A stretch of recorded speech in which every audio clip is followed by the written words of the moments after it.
Hello and welcome back to Suspended Fanimation. I'm your host, Dennis Bithoulkas, and it's time for Saturday Morning Blast Off. Welcome, everybody. I was actually just looking at the time there, and the video just didn't start the same time I did. Welcome, everybody. A little bit late, but yes, that's what happens when you're trying to pull together all the most recent news when there isn't that much news during the week. So, let me get started with a little bit of business first. I won't get down to it. If you like what you see here, like, share, and subscribe. If you're still on the fence about subscribing, take a look at the video that pops up at the very end here. YouTube takes the algorithms of all the stuff you've been watching and tries to match it as best as possible. One of the videos in my vast video library pops up there just for you. And if you like what you see there, hit that subscribe button down below there.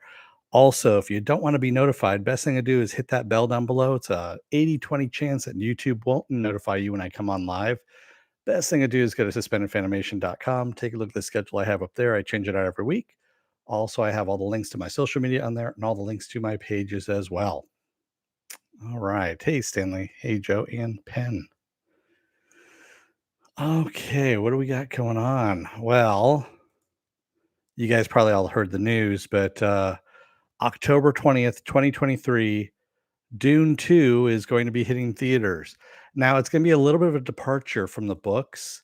It's going to be called Dune 2: The Legend of Gurney's Gold, and it's going to be about a bunch of old friends that want to do one last sandworm wrangle and ride through the deserts of Arrakis.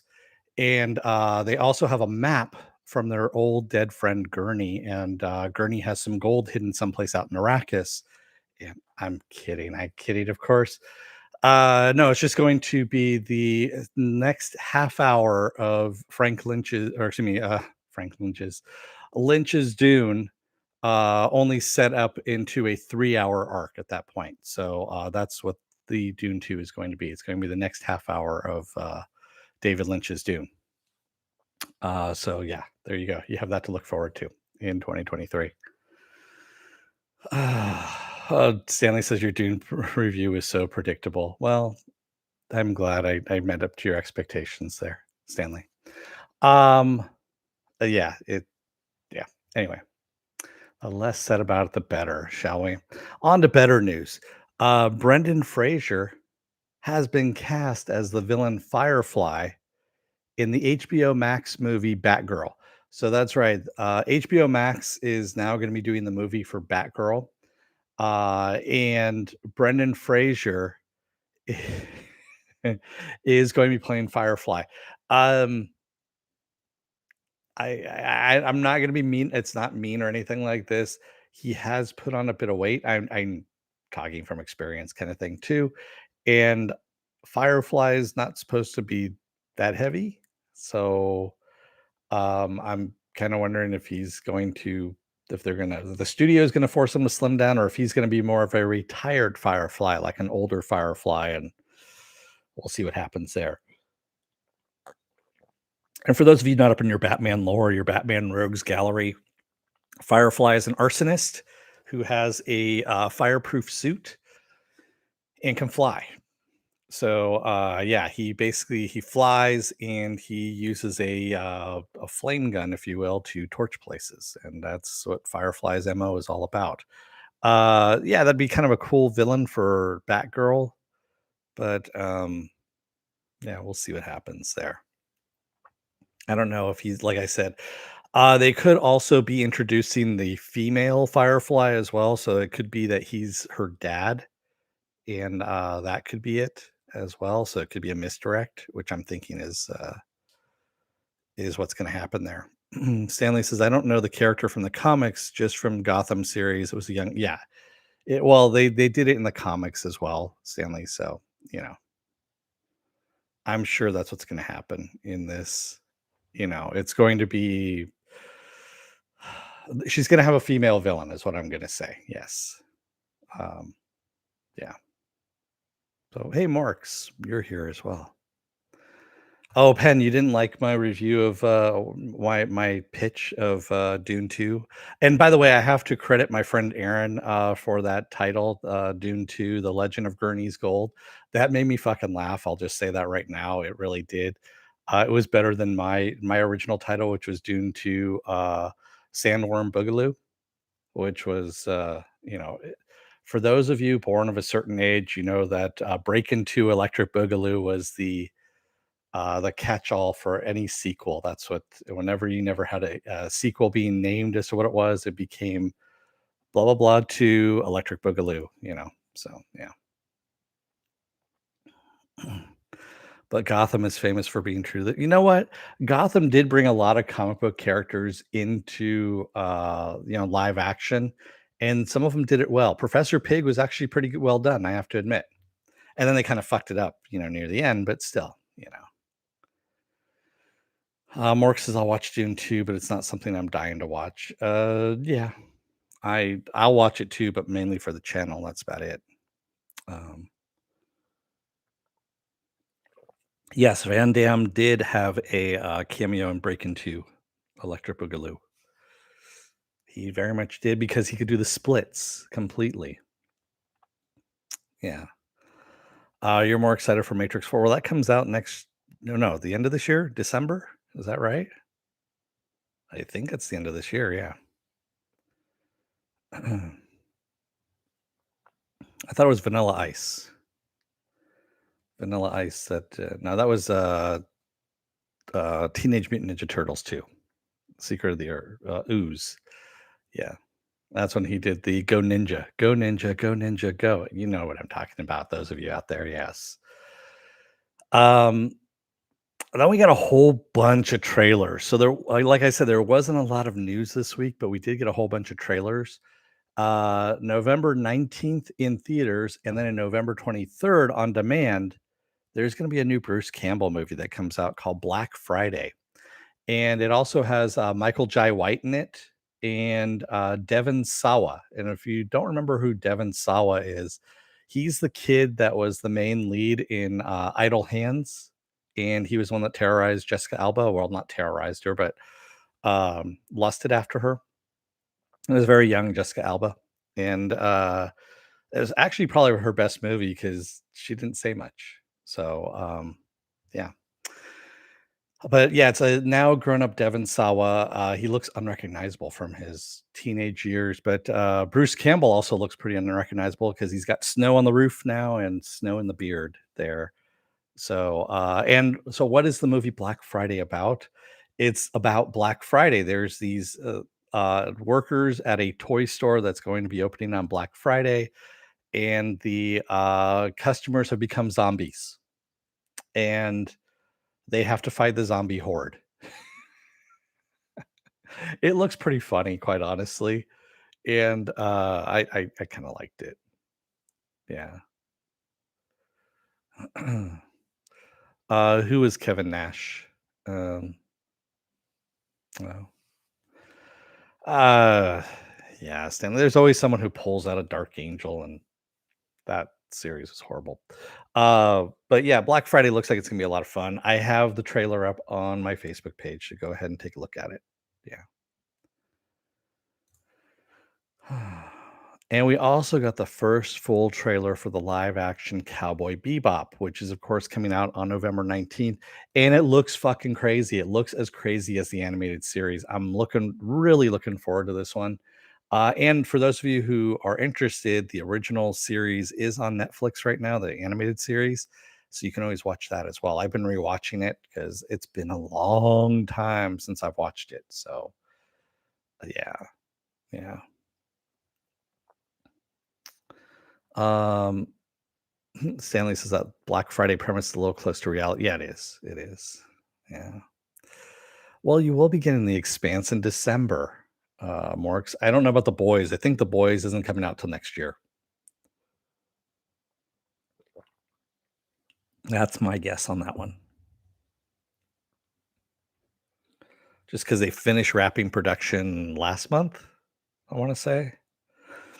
And so with all the pre-production, post-production, I should say, work, putting the special effects in and stuff like that, editing and everything like that, I'm not looking at it until next year.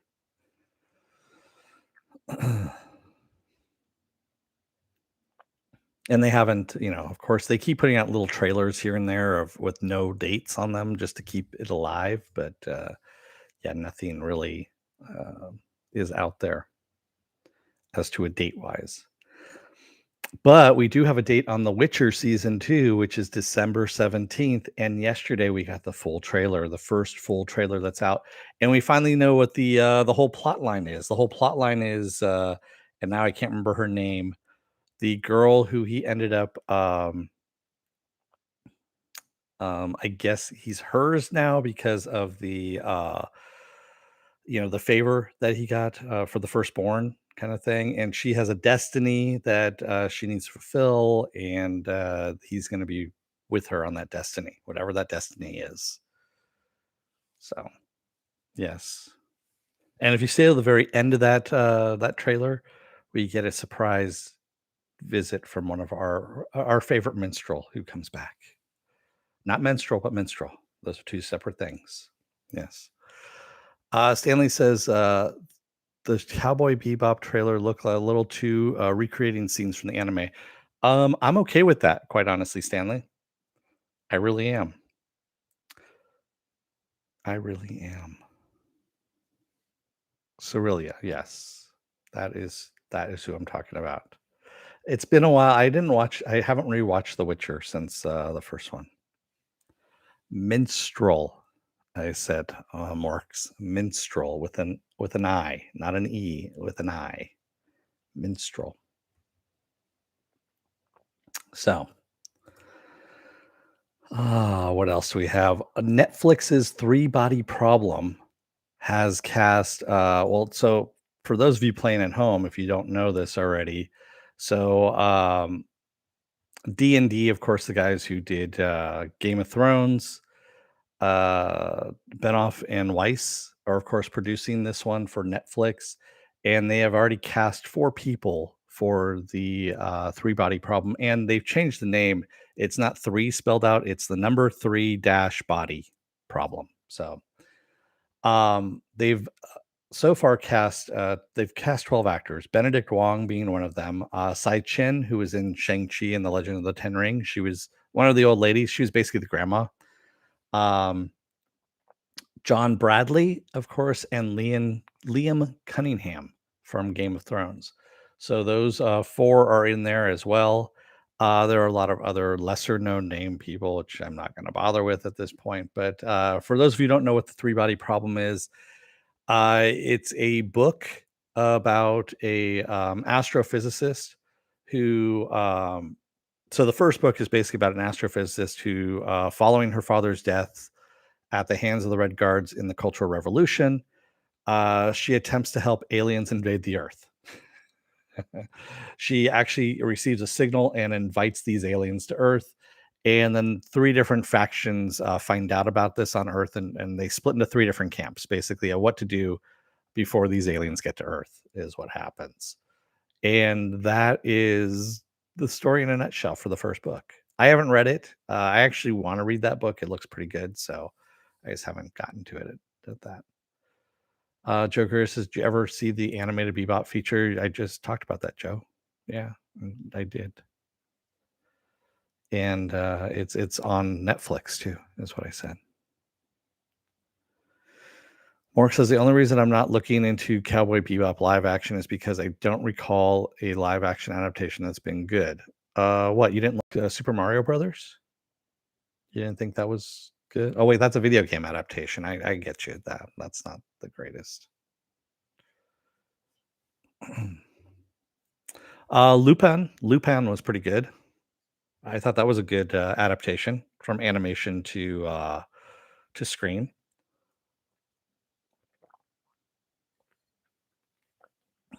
I'm trying to think of anything else out there that's been. Come on, you didn't like Ghost in the Shell? Uh, I'm kidding. I really am. That was a horrible fucking movie. I can't think of offhand at the moment live action or animation to live action. So I know Ghost in the Shell was bad. I was making a joke. God. November 4th. This one kind of jumped out of nowhere. I hadn't seen this posted anywhere. I actually had to dig for it.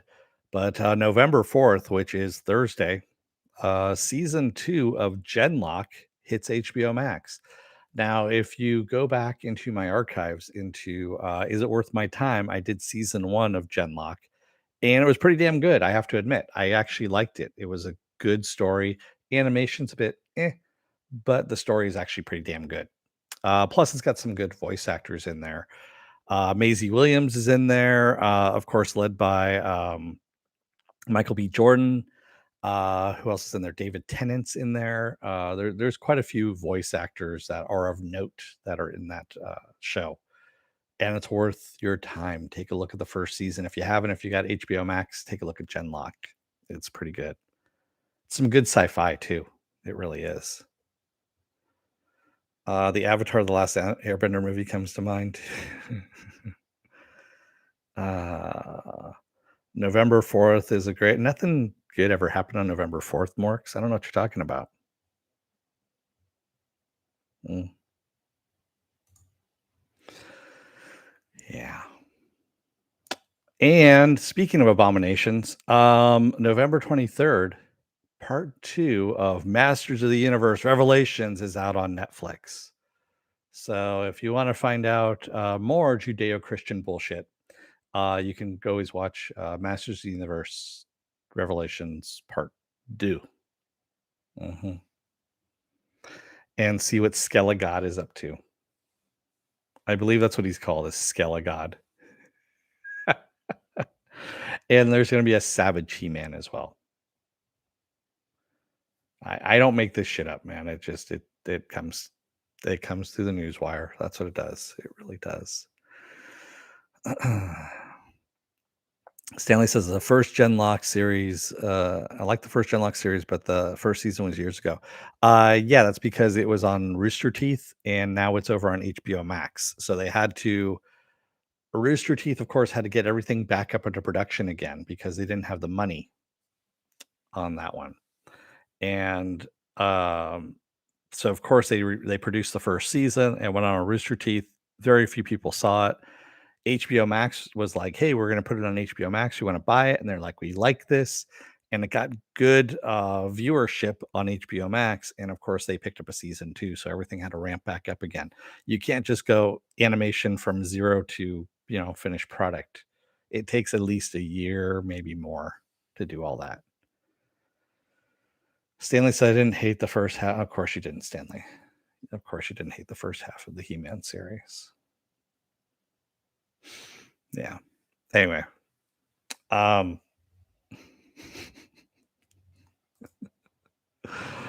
the last thing that I have here is Jenna Dewan is going to reprise her role as Lucy Lane on Superman and Lois.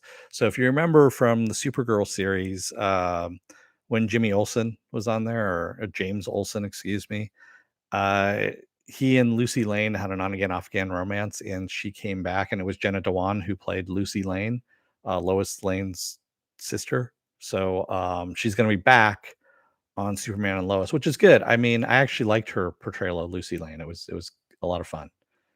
So I'm glad to hear they're actually casting. They're expanding the universe again a bit, and I want more of Superman and Lois just because it was a fucking good show, and it hasn't fallen into the CW trap yet. It will eventually, but not yet. Do they get back? Yeah, they did get back all the actors for Genlock season. That's what I just said, Stanley. Are you on a delay or something? Because they said that about 5 minutes ago. Mhm. Yeah.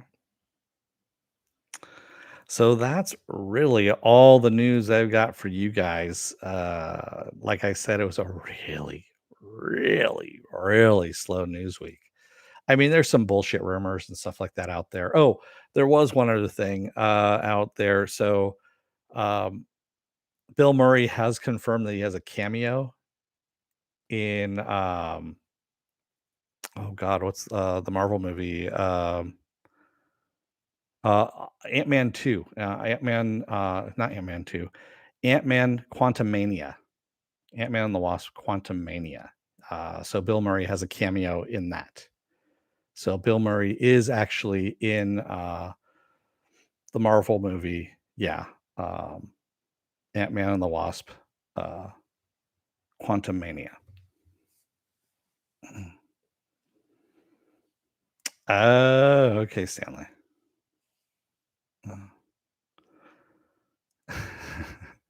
Mork says, "I'm in the future," and Stanley's in real time. Okay, I get it. You're not interested in Ant-Man at all? Ant-Man was a lot of fucking fun, quite honestly. I like the first movie is still one of my favorites. I want more Michael Pena of his character in there, Luis, especially when he has the fucking stories that he goes off on. It just makes me laugh. It really does. I really want an Ant-Man series, like, the Marvel TV series that they have, and, especially since Kang is now gonna be introduced into, Quantumania, that's where he's going to break out, if you will, and I'm looking forward to that a lot because this is going to be, yeah, I'm looking forward to that a lot. More 'cause I didn't like Ant-Man. Michael Pena is the actor's name. Morks. Luis is his character. Yeah. But yeah, and also just a little bit in Ant-Man 2 where they inject him with the truth serum, and which isn't truth serum, but it's truth serum. And the Russian dude says, "You put a coin in the jukebox, you must listen to the music," which just makes me laugh every time I see it. Mark says, but the Ant-Man character is meh to me. Wasp is better, and she's still a 6. Wow. Yeah, I heard there was actually, what is it? Joss Whedon, being the scumbag that he is, wanted to cast someone else differently as Wasp in the Avengers movie. And I want to say, who was it? Oh, it's what's her who was in Kate, who led Kate, Mary Elizabeth Winstead. He wanted to put Mary Elizabeth Winstead as Wasp, and I was like, that would have been an awesome casting, quite honestly, to put her as Wasp. I think she would have been better casting than Evangeline Lilly, but maybe that's just me. I don't know. And can you imagine if Avengers actually had more than just one female on the team? I think it would have been better. I'm talking about from the very beginning, not where it ended up at. I like Mary Elizabeth Winstead, by the way. So she does some really good stuff. One of my favorite series of hers, and I covered it again on Is It Worth My Time, is called Brain Dead. And it's a dark comedy about an alien invasion happening in Congress. And these aliens, burrow into congressmen's heads and take over. And it's funny. Oh my God. It's darkly funny and also just so scary that it seems like that's what happened, in real time. Penn says, "Dennis, did you watch the end of Yeah, I watched the end of Titans." Me. That was horrible. Titans was just horrible. Yeah. Oh, Morks, you did too watch Titans, just admit it. Morks says, "I didn't see Titans, obviously, but I heard that the ending was garbage with the rain." Yes, the magic rain. The Lazarus pit rain. Uh, yeah. Mhm. Oh, actually, I take that back. That's right, CBM. It was Zoe Deschanel. That's who it was that Josh Whedon was saying that he wanted. Thank you for correcting me. I blanked on it for a second, and for some reason, I went Mary Elizabeth Winstead. But you're correct. It was Zoe Deschanel. Yes, there we go. And that would not have been a good casting. Mary Elizabeth Winstead, because I remember I was thinking Mary Elizabeth Winstead would have been a much better choice, and then that's why it stuck in my head. Yes, bangs and all. Yes. Yeah, Joker. I was actually kind of surprised from the writers of The Good Wife and The Good Fight that they can actually write something well. Yeah. Mm. Yeah, I still think that Mary Elizabeth Winstead would have been, and you have to say her full name. You can't just say Mary Winstead. It doesn't work right. I did invent my own news just right then and there. You know what? It's not unlike every other YouTube channel out there. You know who I'm talking about? Just say Mew. Uh, yeah. Yeah, it's called My News, Stanley. Mew. It's made up news. That's what it is.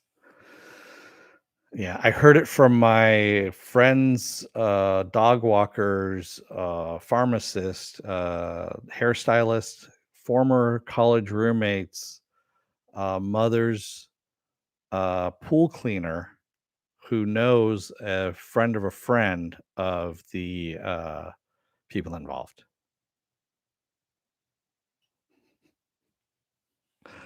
Try and follow that one back.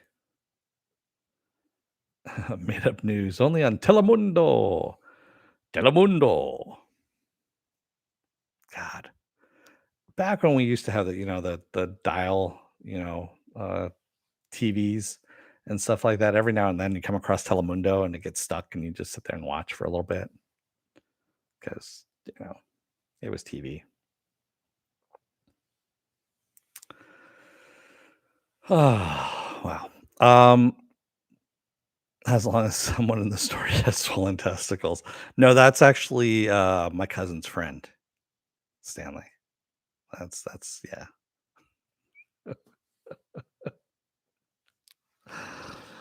Fuck me. I swear. Anyway, and yes, by the way, this is Deadpool's Chimichangas. Yes. That's what I got on my shirt there. Mork says I had a two dial TV. The first would go from one to yeah, exactly, 2 to 13, and the U, and the second dial from 14 to 80 something. I remember that one. Yeah, and if you're old enough and you were young enough in your family, you were actually the remote control. Hey, change the channel. Go change that channel. Put down the volume. Put up the volume. Fix the antennas. Yeah. Yes, exactly. Exactly. I think everyone within my age group here is the remote for their family at that point in time. Yeah, we never, at least growing up, I don't ever remember a black and white TV. It was always color. So at least I've got that. Yep, you were the youngest, Pen, so you were the remote control. Exactly. Wow, with an orange colored casing. I still remember like one of the last TVs that we had, before I went off on my own, all that kind of stuff. Was one of those giant console TVs on the ground that was huge. It was like it was furniture is really what it was. It took up a lot of fucking space. And it was only like something like 18 inches or something like that. And it took up like 15 feet. Yeah. Didn't have stereo. It just had the mono speaker. But yeah. Oh, it was a portable one. Yeah, I had a little portable black and white when I was you know, at one point in time in my life, I actually worked in a parking garage and it was very, very boring. So what would you do? You have a little TV that was sitting right there. And I had like a little black and white, I think it was like a 4-inch TV, something like that. And, have it on. It was a chimney with a screen. Yeah, pretty much. The youngest is always the gopher. That's true. Unfortunately. Get me that beer. Not that beer. Get me another beer. While you're in there, fix up a turkey pot pie.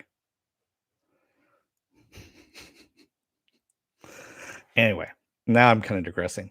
What else do I have going on this week? Well, tomorrow, I'm still on the fence about doing spoiler alert. Have to think about it as to what's going on here. So, um, I have to think about tomorrow if I'm going to be doing spoiler alert or not, because I can't really speak anymore. Obviously, my tongue's getting in the way. Monday will be Why the Last Man, this series and season and series finale of Why the Last Man. Tuesday will be another episode of Is It Worth My Time? And this time around will be season 2 of Lock and Key, which is currently on Netflix. Season 2 of Lock and Key. Wednesday I'll be off. Thursday will be the penultimate episode of Doom Patrol. Friday I'll be off, and then Saturday we roll back around again to Saturday Morning Blast Off and the genre news of the week. Any other genre stuff you guys want to talk about? Yes, Stanley. I fell asleep during the first episode of that new Aquaman animated show. It's boring. Like extremely boring, and the animation's horrible. Oh my god. Oh my god. It's bad. Yeah. Pence, they already had my spoiler alert. Not that I was surprised at your Titans opinion. Yeah.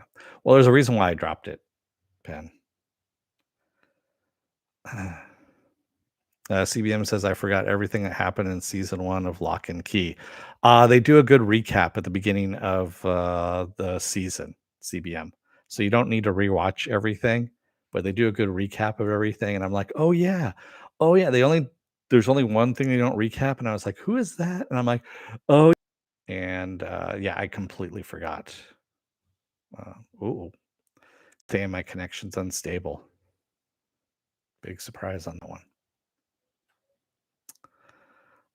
Since I've only seen one episode, oh boy. Yeah. I haven't gotten over episode of Lock. You haven't gotten over the first episode of, well, yeah. Hmm. Yeah.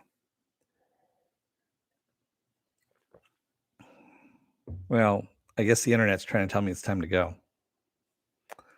So, no, it was showing that I had an unstable connection there, Joe. So, my internet's been doing some funky shit lately, and I'm fairly sure it's all Wave's fault. Yeah. Oh, really? So am I completely off the air? Is that what's going on? Well, anyway, I'm going to wrap things up. Thank you to everybody who joined me today in the chat. Thank you if you made it this far in the video. If you're still on the fence about subscribing, take a look at the video that pops up at the very end here. YouTube takes the algorithms of all the stuff you've been watching and tries to match it as best as possible. One of the videos in my vast video library and pops it up there just for you. And if you like what you see there, hit that subscribe button down below there, and also the like button and the share button if you can as well. Also, if you don't want to know when I'll be on, you can actually click that bell down below. And best thing to do is go over to suspendedfanimation.com. Take a look at the schedule I have up there. I change it every week. Also, I have links to my social media there and all my pages as well. Penn says I went to Netflix to watch Lock and Key and got stuck binging something else. Oh, man, really? Yeah. We've all been there. But yeah, Lock and Key is definitely worth it. The first season's great. I'll talk about the second season on Tuesday.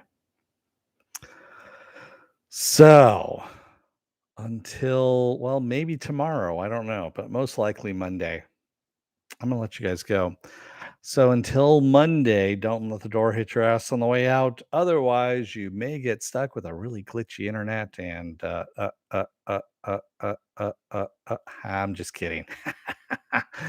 Yeah, that's you know, just a little bit of of glitchy humor for you. Thanks, everybody. I will see you again on Monday. Until then, stay safe, be well, take care. You can get those vaccine shots, get those flu shots as well. Wear those masks and stay safe out there. Did watch some of Lock and Key. I'll get it finished. Okay. Inside Job. I did not watch Inside Job. I'm not a big fan of the political intrigue stuff that they're doing, or not political intrigue stuff, but yeah. Even as humor, it's too close to all the shit that's happened. Maybe in about 15 years, I'll watch it. Thanks, everybody. I will see you again on Monday. Until then, have a good rest of your weekend, and I'll see you on Monday. Have a good one, everybody. Thanks.